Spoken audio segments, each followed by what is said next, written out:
Podemos começar, Felipe?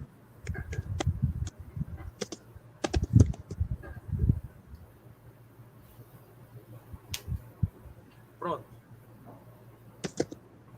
Ok, então vamos iniciar. Boa tarde a todas e todos. Eu queria registrar, primeiro, um pedido de desculpas pelo atraso aí no lançamento da revista Temes, né? Em razão da programação do evento. Houve aí um retardamento quanto ao início dessa sessão de lançamento e, consequentemente, da palestra do professor Eduardo Simba, mas tenho certeza de que isso não comprometerá aí o objetivo, o propósito maior desse nosso certame acadêmico aqui, dessa nossa reunião. Queria, portanto, em nome da escola e em nome da organização do evento, pedir desculpas e também, né, que invadindo um pouco a seara da organização institucional da escola, de dar as boas-vindas ao professor Eduardo Simba e agradecer a disponibilidade em participar desse evento. Digo que estou me arvorando aqui na condição de representante institucional, porque hoje falo exclusivamente na qualidade de editor-chefe da revista Temes, que é o periódico da SMEC, da nossa Escola da Magistratura, mas, em alguma medida, essa minha condição tem um aspecto histórico e afetivo, porque eu já tive a oportunidade de coordenar a Escola da Magistratura em 2 oportunidades, e hoje contribuo nessa condição de editor-chefe, e também ocupando função no Conselho de Ensino, Pesquisa e Extensão da SMEC, de modo que, na ausência ocasional do nosso coordenador, nosso colega Cavalcante Neto, eu me sinto autorizado por ele, em razão desse elemento histórico e afetivo, de em nome da escola, dar as boas-vindas ao professor e dizer da nossa satisfação nesse momento específico do evento, de estarmos lançando aqui o volume número 21, né? O número 1 do volume 21 da revista Temes, a revista da SMEC. Aqueles que nos acompanham presencialmente aí no auditório já devem ter em mãos o exemplar físico. O exemplar eletrônico também já está disponível na internet. E nós, então, temos a satisfação de lançarmos nesse momento mais um número da revista Temes. Esse é um número relativo ainda ao primeiro semestre, é o número 1 do volume 21. Nós tivemos aí um atraso no fechamento dessa edição. Há dificuldades que todos aqueles que lidam com periódicos bem conhecem, e então nós tivemos um atraso no lançamento, mas já estamos prestes aí a regularizar a periodicidade da revista Temes, já lançando o número 2, que é relativo a esse segundo semestre, nos próximos dias, e aí nós já entraremos 2024 com a sua periodicidade restabelecida, né? Eu farei uma fala aqui muito breve, primeiro para agradecer, reconhecer publicamente, agradecer o esforço do professor Flávio Gonçalves, que é o editor adjunto da revista Temes, assim como já aconteceu na gestão anterior da nossa editoria adjunta, que era a nossa colega professora Mércia, que tocava com muito esmero o trabalho da revista. O professor Flávio deu seguimento aí a esse trabalho, e eu sou aqui apenas elogios e reconhecimento público ao esforço que ele fez, né, para que nós pudéssemos coadjuvar aqui esse trabalho de editoria e, obviamente, chegar a esse resultado final. Agradecer, portanto, ao professor Flávio, agradecer a todos os pareceristas, a todos aqueles que ajudaram a que mais um número da Temes viesse a público, e agradecer especialmente aos nossos articulistas, né, aos nossos colaboradores. Esse número da revista Temes reúne aí 10 contribuições, 10 artigos. Eu vou passar aqui a lê-los, né, a tornar públicas aqui as contribuições, e agradecer aos autores Kiev Moura Maia e Leonardo Souza de Paiva Oliveira. São autores do trabalho Exiguidade do Mandato nos Tribunais Brasileiros e sua relação com a descontinuidade administrativa. Ao autor André Luiz Cavalcante Silveira, que é autor do trabalho Acesso à Justiça, Demandas Repetitivas e Centros de Inteligência. Ao doutor André Augusto Salvador Bezerra, é autor do trabalho A Magistratura Vai a Campo, Desafios e Oportunidades em Pesquisas de Juízes sobre o Judiciário. Esse é um trabalho que eu recomendo particularmente, porque é muito interessante para todos aqueles que militamos aí na magistratura e que também temos interlocução com a academia, esse norte, né, de como tentar compatibilizar o trabalho da magistratura com o trabalho da pesquisa acadêmica.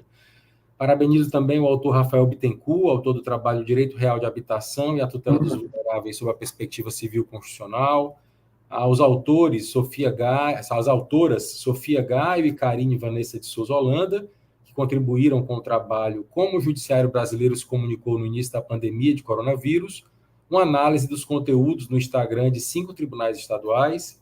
Na sequência, a revista traz a contribuição dos autores Elise Avesque Frota, André Studart Leitão e Neuro José Zamban, intitulado o trabalho Desigualdades Sociais Indesejadas, Sobrevivência Humana por meio de redes de segurança cooperativas.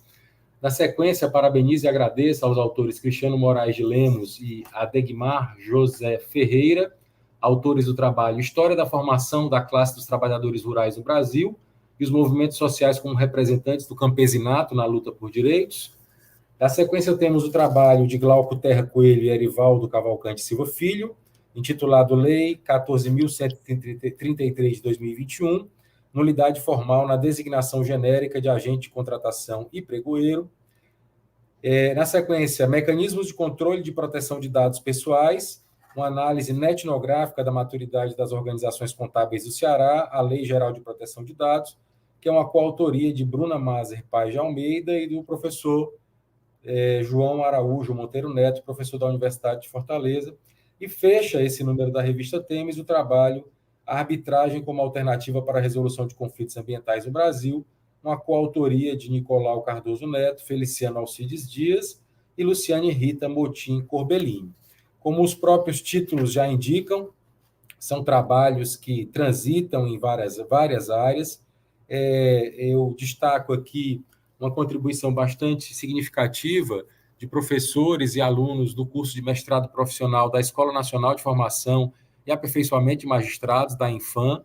A revista Temes foi recomendada no âmbito do programa da Escola Nacional como um periódico que estaria habilitado a receber as contribuições do mestrado, da Infam.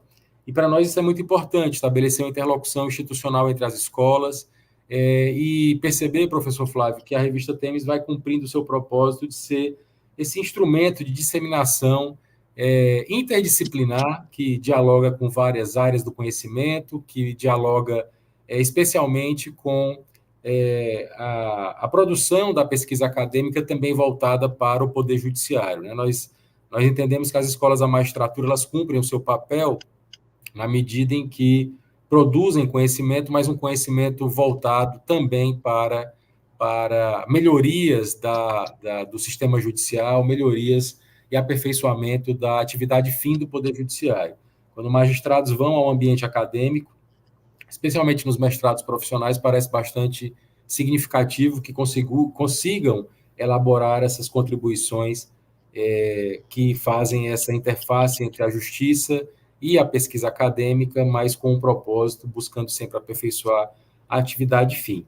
Como eu disse, nos próximos dias a gente vai estar lançando aí o número 2 do volume 21, vamos regularizar a periodicidade da revista Temes, e para nós é uma imensa satisfação que nós possamos contribuir, né, para a pesquisa acadêmica, lançando mais um número da revista. Nós temos um esforço de manter os índices, os indexadores da revista. A revista assumiu um patamar de busca por excelência, de buscar melhorar cada vez mais. Não é fácil chegar a esse nível de indexação da Temes e se manter nele, e é uma tarefa, utilizando uma expressão que as pessoas gostam de usar hoje, né, professor Flávio, é um panorama muito desafiador para que se possa manter esse índice aí de indexação no Qualis. Eu, portanto, cumprindo aqui essa minha abertura, eu parabenizo a todos, agradeço. Peço desculpas, professor Eduardo, porque não vou poder acompanhar a sua exposição em razão de outros compromissos aqui já assumidos, e passo a palavra ao professor Flávio, que conduzirá aí a sequência do evento. Mais uma vez, professor Flávio, reiterando os agradecimentos e enaltecendo aí toda a sua contribuição para mais um volume aí da revista Tênis. Muito obrigado.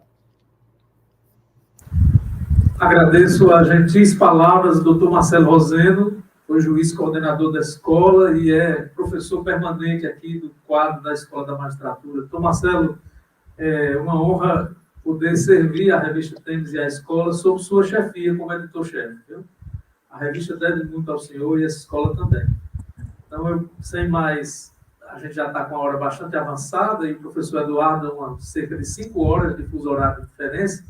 Vou apresentar aqui rapidamente o professor Eduardo, é licenciado em Direito pela Universidade Agostinho Neto, de Angola, é mestre em Direito do Ambiente pela Universidade Free State, da África do Sul, e doutor em Ciências Jurídicas pela Universidade do Minho. Professor, a palavra é sua para proferir sua conferência, e nós vamos ouvir a sua palestra com muita atenção.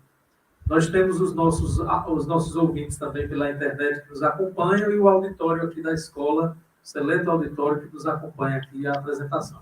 Fique à vontade. Muito boa noite, professor Flávio Gonçalves.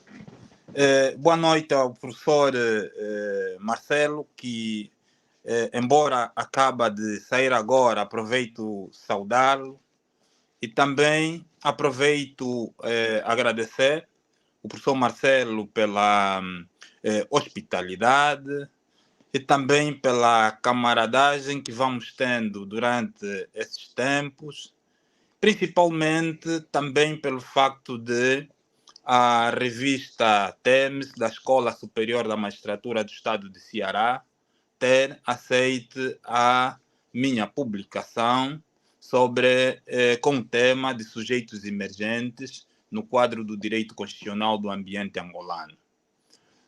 Quero também saudar todos os internautas que estão conosco, a nos acompanhar, e os que estão presencialmente aí na Escola Superior da Magistratura do Estado de Ceará.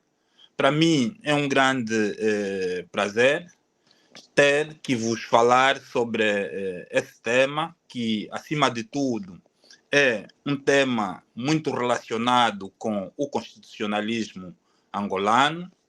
Trata-se, na verdade, de um constitucionalismo que vai trilhando os seus passos desde 1975, onde podemos verificar, num primeiro momento, que em 1975, que é a altura que Angola ascende à sua independência, nós verificamos que o texto constitucional na altura não assegurava uma proteção direta do ambiente.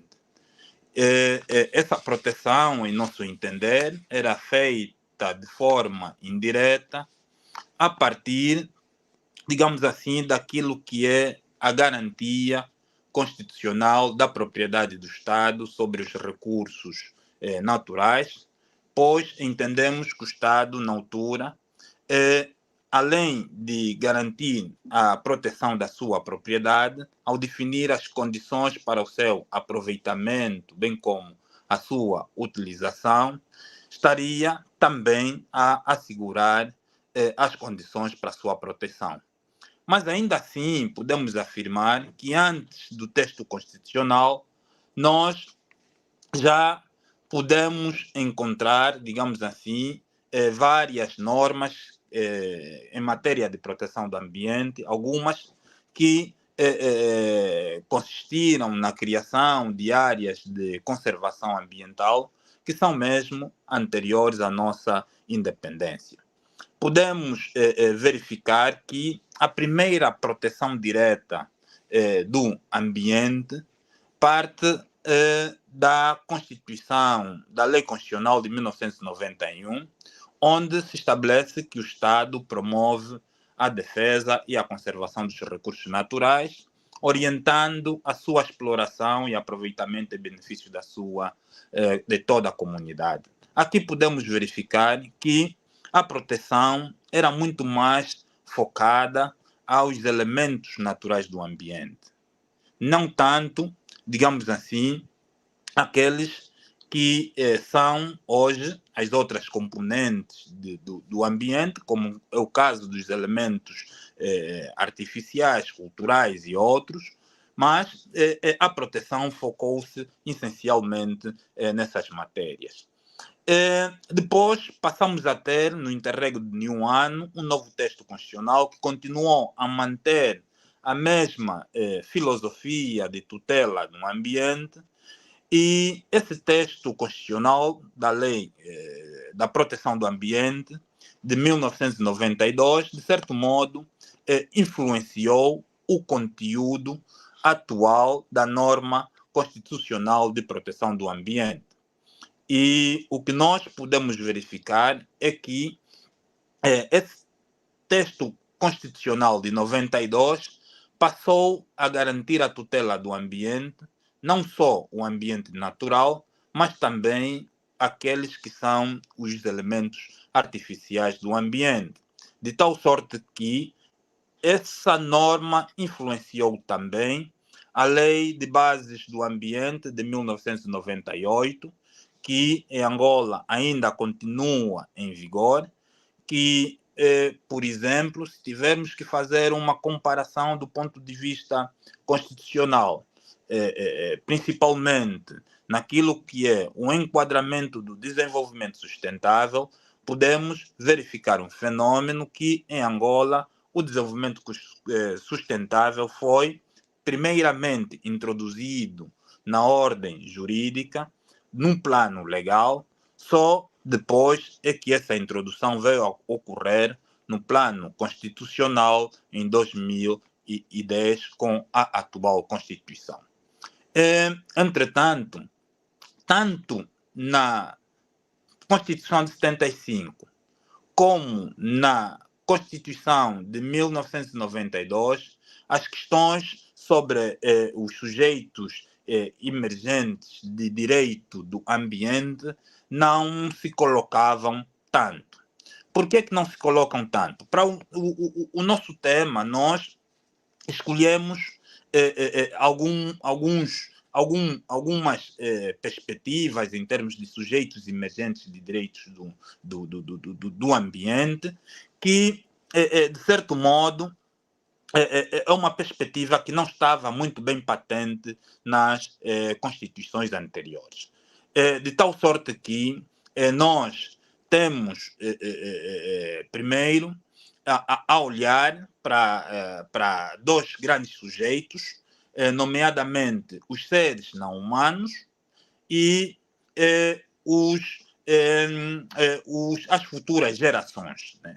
Mas depois, e com grande relevância para aquilo que é o direito angolano, nós também podemos enquadrar aqui a problemática das comunidades locais, máxime comunidades rurais, especialmente pelo facto de serem titulares de determinados direitos, e muitos dos quais são direitos que se relacionam com questões ambientais. A grande problemática que nós podemos buscar no texto constitucional de 2010 resulta exatamente do artigo 39.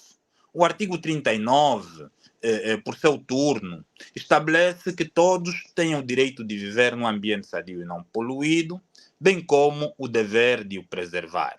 E depois, mais adiante, estabelece que o Estado adota medidas necessárias à proteção do ambiente, as espécies da fauna e flora, e vai dizendo mais itens, no quadro do desenvolvimento sustentável, no respeito pelos direitos das futuras gerações e da preservação das diferentes espécies. Finalmente, termina dizendo que o Estado pune os atos que põem em perigo ou lesem a preservação do ambiente.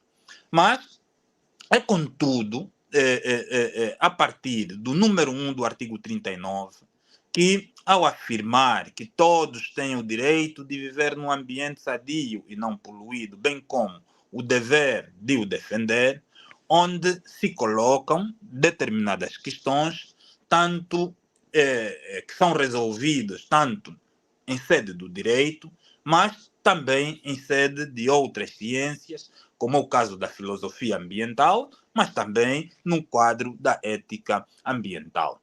Por quê? Porque questiona-se se esses todos referem-se apenas aos seres humanos ou se também englobam os outros seres vivos e até mesmo a quem poderá dizer seres não vivos.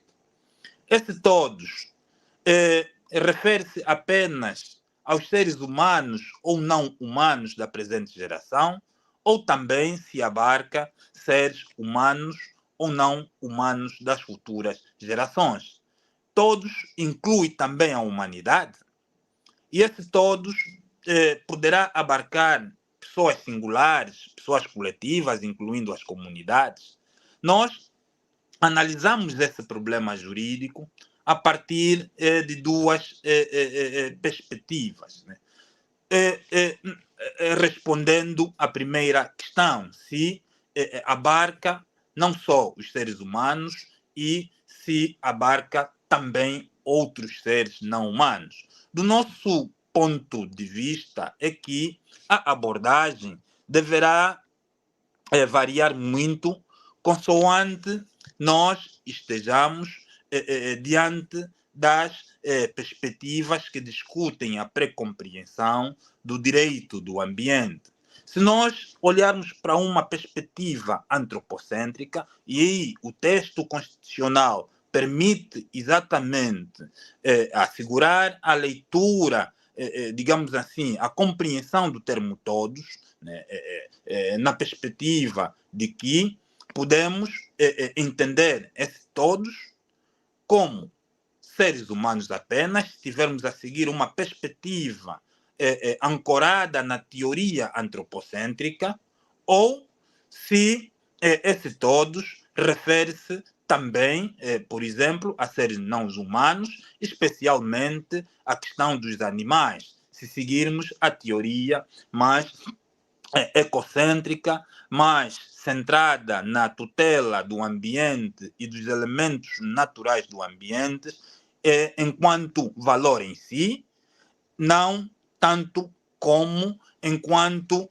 esses valores ambientais satisfazerem os interesses humanos. O texto constitucional, na verdade, é bastante maleável no sentido de dar abertura para uma ou outra abordagem. Até porque nós, depois, do ponto de vista da interpretação e integração do sentido, encontramos depois um problema jurídico, é que essas questões em Angola ainda não foram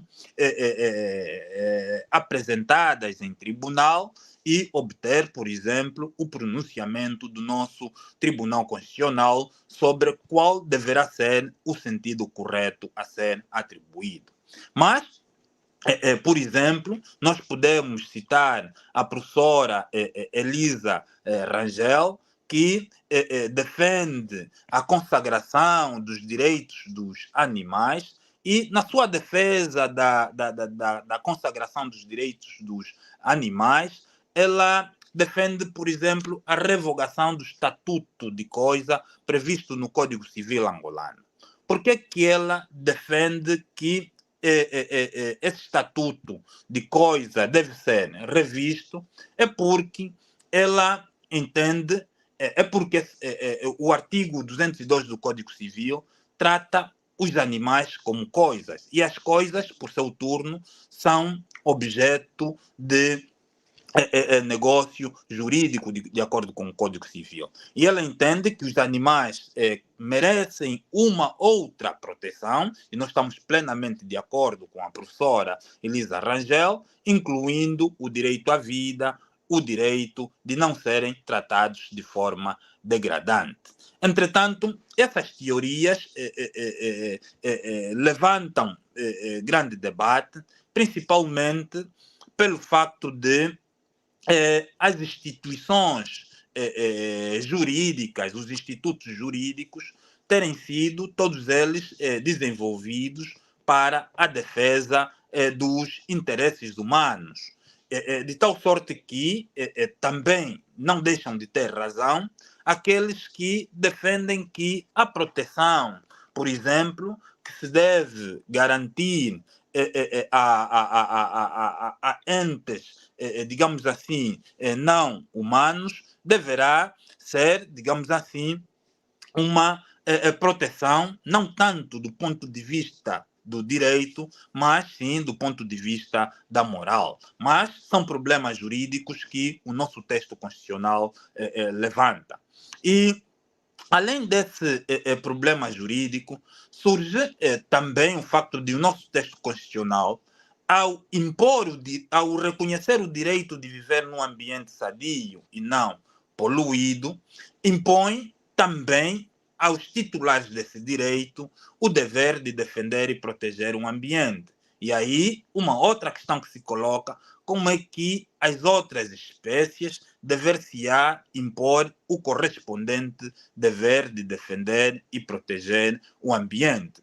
Entretanto, temos aqui essas questões que, de certo modo, levantam um grande debate, essencialmente naquilo que é o quadro da tutela efetiva desses direitos. Uma outra questão que se coloca, e aqui, distintamente da primeira, onde não é claro o posicionamento da Constituição angolana, se os outros seres podem ser assumidos como novos sujeitos de direitos, já é diferente quanto às futuras gerações.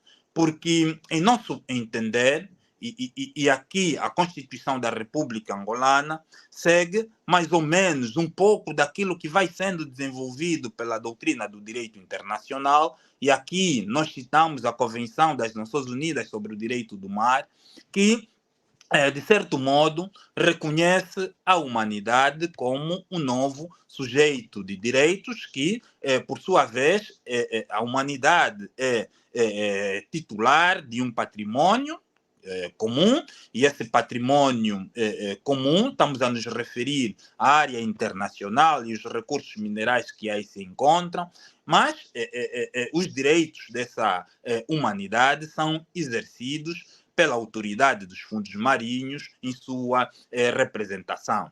O conceito de humanidade, de certo modo, encerra alguma ideia de equidade, além da equidade intergeracional, além de ser um conceito de encerrar uma interespacialidade, no sentido de englobar todos que vivam nesse planeta, independentemente da sua nacionalidade e localização, mas também tem um outro aspecto que é da intertemporalidade, que nos leva à ideia de que inclui não só a presente geração, mas as futuras gerações também. E é nessa perspectiva em que nós verificamos que a nossa Constituição também terá seguido ao ponto de, no número 2 do artigo 39, ter afirmado expressamente que as futuras gerações têm direitos, né? E aqui, esses direitos da futura geração, na nossa Constituição, acabam por ser afirmados expressamente como verdadeiros sujeitos de direitos. De tal sorte que essa perspectiva constitucional ultrapassa, por exemplo, debates que foram sendo desenvolvidos em sede de algumas doutrinas, especialmente do direito civil, onde se afirma, por exemplo, a existência de direitos sem sujeitos, onde, por exemplo, se reconhece apenas expectativas jurídicas aos conceituros. Essas discussões acabam por, de certo modo, ser ultrapassadas. Mas uma das questões que se coloca, como garantir a tutela jurídica dos direitos das futuras gerações. E além, por exemplo, da questão dos direitos, quem fala dos direitos das futuras gerações, hoje há um tema que muito se discute, que tem exatamente a ver com a questão climática. Como também garantir essa tutela, principalmente no âmbito daquilo que hoje se chama da litigância climática. Mas o nosso foco é exatamente os das futuras gerações. A nossa Constituição também vai ao ponto de procurar ultrapassar exatamente essa questão ao prever no artigo 74 da Constituição da República de Angola que todos, individualmente considerados ou integrados em uma associação, têm o direito de assegurar a defesa daquilo que são interesses coletivos, e dentre esses interesses coletivos enquadra-se o ambiente, e em nosso entender é que nesse enquadramento podemos também incluir, digamos assim, os direitos das futuras gerações. Por quê? Porque as futuras gerações têm autonomia, por sua vez, e também no futuro, de definir como é que poderão viver num ambiente sadio e não poluído. Então, nós temos essa perspectiva, que é a perspectiva de a Constituição ter alargado, digamos assim, a legitimidade processual, principalmente naqueles casos em que estão em jogo matérias de natureza ambiental, não valendo aqui apenas, por exemplo, em termos de direito à ação, aquele que tenha interesse direto em demandar. Para o caso concreto, basta que um desses valores constitucionais tenham sido postos em causa para que nós passemos a ter imediatamente o direito a demandar. Isso ultrapassa as dúvidas que a nossa própria lei de bases do ambiente encerrava, porque apresentava, digamos assim, uma abordagem mais restritiva da legitimidade processual, no sentido de que só teria direito, digamos assim, de recorrer aos tribunais para a tutela dos seus direitos ambientais quem tenha tido o seu direito violado ou estar em via de violação. E aqui nós podemos verificar que temos uma perspectiva bastante progressista no texto constitucional. Quanto às comunidades, em nosso entender, o posicionamento da nossa Constituição também não é bastante clara, mas o termo todos é bastante abrangente no sentido de nos levar a esse entendimento. É daí que nós encontramos alguma lei ordinária, como o caso da Lei de Bases do Ambiente, a Lei de Bases de Florestas e Fauna Selvagem, bem como a Lei de Terras, que reconhecem às comunidades, especialmente às comunidades rurais e seus membros, alguns direitos de usos, quer de terras, quer de recursos florestais. Mas, em nosso entender, é que esses direitos são mais direitos patrimoniais do que direitos, digamos assim, de natureza pessoal como tal, uns direitos de natureza ambiental, essencialmente. Mas nós temos exatamente uma perspectiva. E para concluir, é que nós temos aqui, no nosso texto constitucional, uma perspectiva que abre, digamos assim, espaço para mais debate, para um maior aprofundamento na doutrina, e aqui a doutrina deve procurar desenvolver, discutir mais, bem como na jurisprudência angolana, porque essas questões ainda não foram levadas, digamos assim, à consideração dos tribunais. E também devemos entender, para concluir, que devemos sempre ter em consideração que a perspectiva que devemos encarar hoje de sujeitos de direitos é uma perspectiva diferente, por exemplo, da perspectiva civilista, em que os sujeitos de direitos eram meramente reduzidos a pessoas. Hoje, para se ser sujeito de direitos, não precisamos, digamos assim, ser considerado pessoa. O texto constitucional, de certo modo, dá um conforto de reconhecer aquilo que é o valor intrínseco aos demais seres vivos, ao ambiente não vivo, inclusive, e dessa forma assegurar uma tutela constitucional mais efetiva e mais autônoma a esses valores. E isso também vem dar cobertura àquilo que já estava previsto na Lei de Bases do Ambiente, no sentido de que essa proteção não deve se reduzir a valores utilitários naquela perspectiva em que eles satisfaçam os interesses meramente humanos. De tal sorte que nós temos, no caso dessa tutela, a necessidade de combinar os artigos 39 e 74 da Constituição da República, que criam margens bastantes para a tutela ou a garantia constitucional dos direitos das futuras gerações. Entretanto, quero aqui reforçar que essa nossa abordagem não encerra o debate. Estamos abertos e disponíveis para o debate, de modo a irmos cada vez mais enriquecendo os vários modos e as várias formas de concretização do artigo 39 da nossa Constituição da República de Angola. Muito obrigado, professor. Fico por aqui. Espero não ter ultrapassado o tempo que me foi concedido.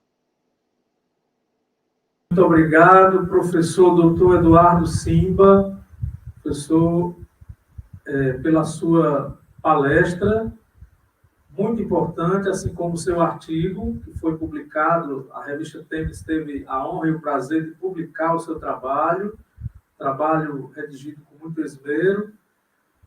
Tivemos alguns detalhezinhos, porque o português de Portugal, o português dos países lusófonos não é exatamente igual, né?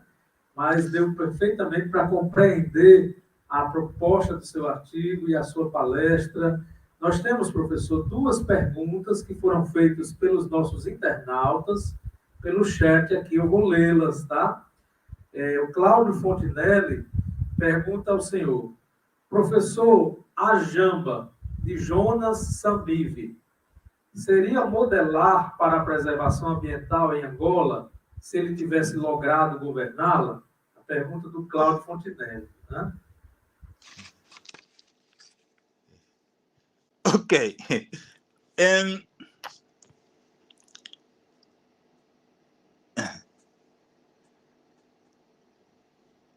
Ok, eu consigo aqui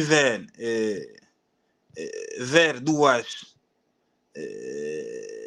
duas questões. Na verdade, são, professor, questões muito difíceis. Por quê? Porque podemos afirmar que a Jamba, na verdade, é uma parte do território angolano, de tal sorte que, no contexto atual, e ao falar da Jamba de Jonas Savimbi, está a nos referir a um período em que Angola vivia, digamos assim, em conflito civil, de guerra civil, no período de guerra civil, e o que nós podemos dizer é que estamos a falar de um período de guerra, e quando se trata de período de guerra, dificilmente nós podemos avaliar as formas de governação de cada uma das partes envolvidas no conflito, em termos de proteção do ambiente. E entrar nesse debate, se calhar, existe também o risco de nós termos que adotar posições subjetivas, né?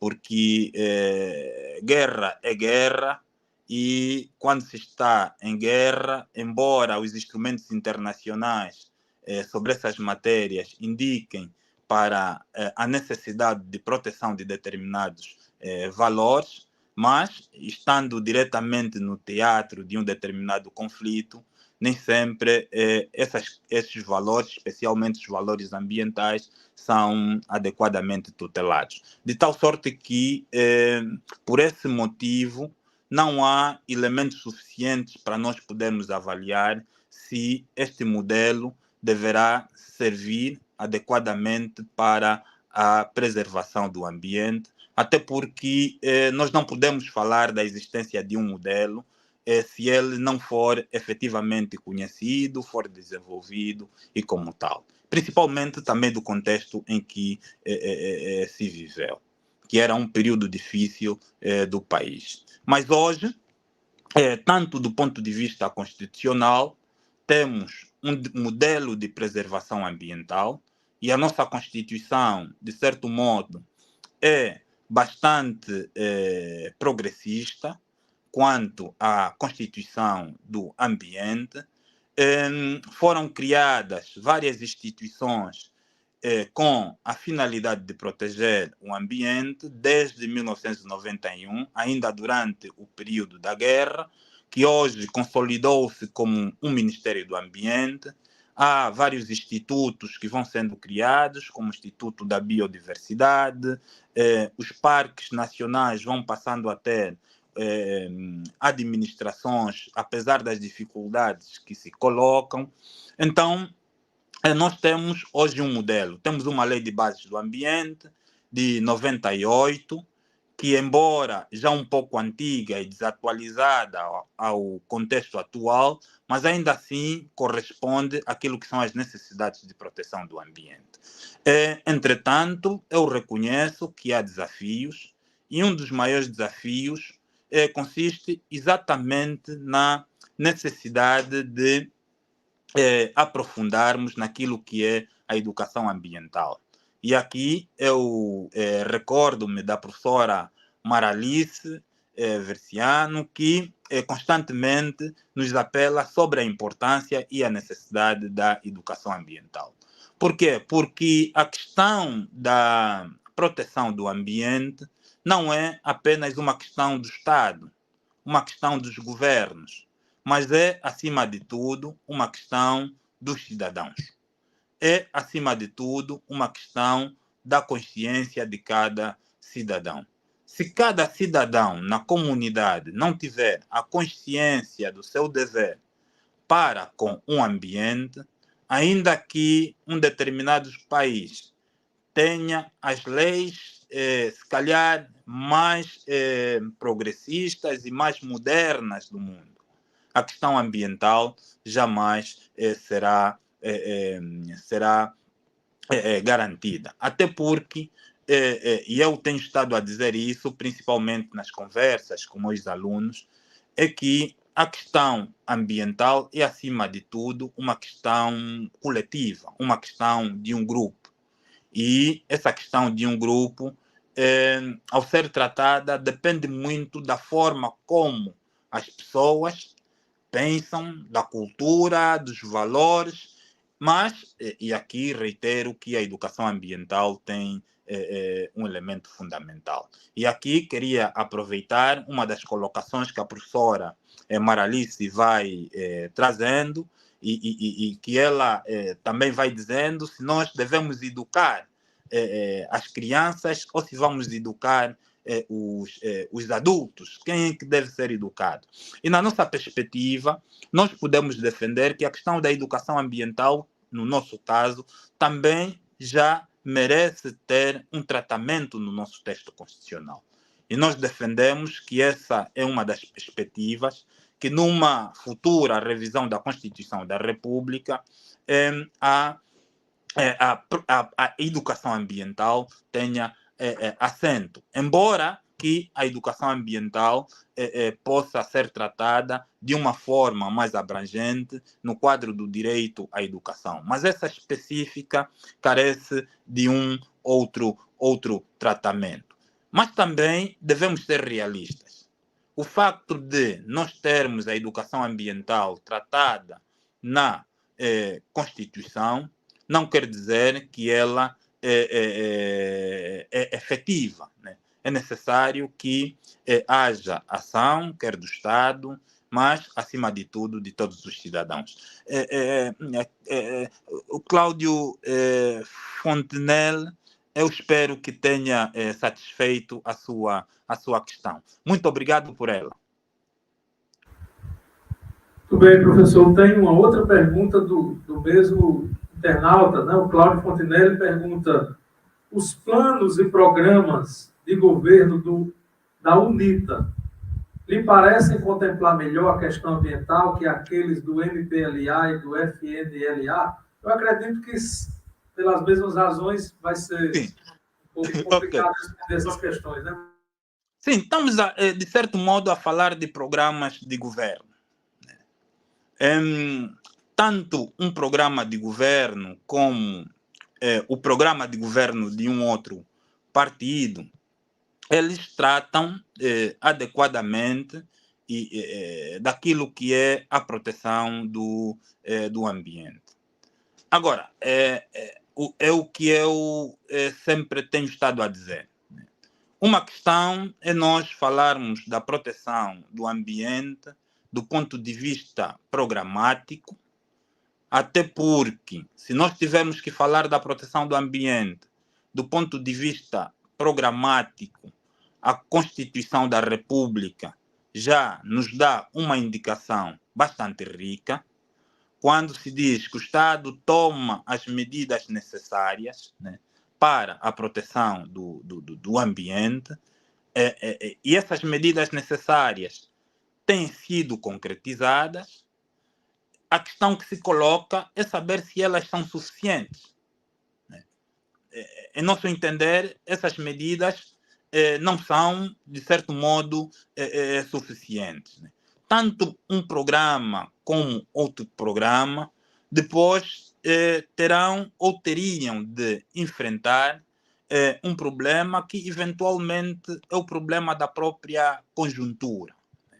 E este problema da conjuntura traz-nos uma outra abordagem, que é a abordagem da reserva do possível. Por quê? Porque, e aqui estamos a nos referir mesmo da proteção do ambiente numa perspectiva mais programática, uma perspectiva que requer uma ação, requer recursos públicos e, por regra, é que, no nosso caso concreto, vamos nos encontrando numa conjuntura, muitas das vezes, de alguma escassez quanto a esses recursos. Mas, trazendo a questão para um debate, digamos assim, mais jurídico, essa questão da reserva do possível, entre nós, e principalmente em sede do ambiente, deve carecer uma melhor abordagem, se calhar uma abordagem idêntica àquela que o Tribunal Constitucional da África do Sul fez, no sentido quando apreciou a constitucionalidade, digamos assim, da sua Constituição, dizendo que a reserva do possível não deve ser alegada de forma indiscriminada, né? Ela deverá ser, digamos assim, alegada, mas o Estado tem, sim senhora, um mandato constitucional de buscar todos os recursos necessários para a proteção do ambiente. Alegando reserva do possível de forma indiscriminada, estará, digamos assim, a pôr em causa esse mandato constitucional. De certo modo, em meu entender, é que todos os programas, né, de governação propostos por todos os partidos, por exemplo, que participaram do pleito eleitoral, o nosso pleito eleitoral recente foi em 2022, procuram exatamente atender à questão da proteção do ambiente. Mas, e aí fica o desafio, existe uma grande distância entre aquilo que é programado e aquilo que é a realidade. Muito obrigado, Cláudio, pela sua questão mais uma vez. Então, nós reiteramos aqui o nosso agradecimento à brilhante palestra do professor Eduardo Simba, sua gentileza de responder as perguntas, de estar aqui. Eu sei que em Angola aí já é bastante tarde, professor. Sim, são 22h45 minutos. Pois é, já tarda, né? Então, eu quero lhe agradecer pela sua paciência de estar aqui conosco, ter proferido essa palestra. Espero, em breve, poder recebê-lo aqui presencialmente um dia na escola, né? Quem sabe? Nosso público aqui presente lhe agradece. E, em nome da escola, eu também agradeço a sua participação nesse evento, em nome do GTEA também, que é um grupo de pesquisa que ajuda a organizar esse evento. Eu quero chamar aqui o Herbert para professor entregar... Flávio. Oi. Sim, eu também queria manifestar o mesmo desejo de ter o professor Flávio cá em Angola, na Universidade Agostinho Neto. Nós temos estado a organizar um conjunto de eventos e queremos contar com a vossa participação e também queremos contar com a parceria que nós temos estado a constituir. Então, agradeço e eu faço isso em nome, digamos assim, da faculdade em que eu sou professor da Faculdade de Direito da Universidade Agostinho Neto. Professor, será um prazer e uma honra poder participar das atividades à distância ou, quem sabe, presencialmente um dia, né? Conhecer Angola, que eu não conheço ainda, né? Ok, contamos com você. Esse centro acadêmico, professor. Ok, muito obrigado. Muito obrigado. Eu vou passar aqui, eu vou fazer, então, como nós já fizemos aqui o sorteio, a colega Joana Dark foi sorteada. Então, Joana, eu vou pedir ao Herbert que venha entregar, o Herbert é servidor aqui da escola, que venha entregar aqui a Joana Dark aqui em cima, um exemplar deste livro, que é o livro Comunidade da Diferença, do professor Miroslav Milovic. Ela receberá também ali um dos exemplares da revista Temes, que hoje foi lançada aqui, pelo Dr. Marcelo, pela palestra brilhante do professor Eduardo Simba. Então...